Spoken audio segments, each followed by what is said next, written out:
I think that we've heard both Neil and Richard, and we've heard that there is actually a solution for the vast majority of the clinical trials. Obviously, that we will have to work on some of the details on how to do it. For instance, what are the categories of clinical trials? What data is going to be released for each of those trials?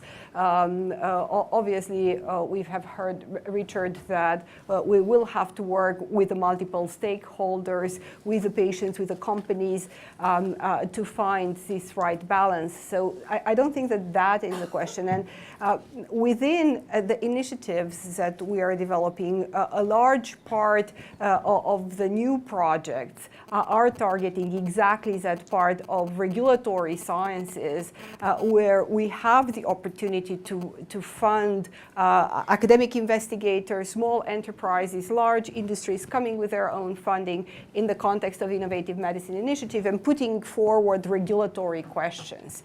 And to take the example of the intellectual property, my personal belief is that indeed the intellectual property is not a problem, but the quality of an intellectual property agreement might transform a project in a success or in a failure.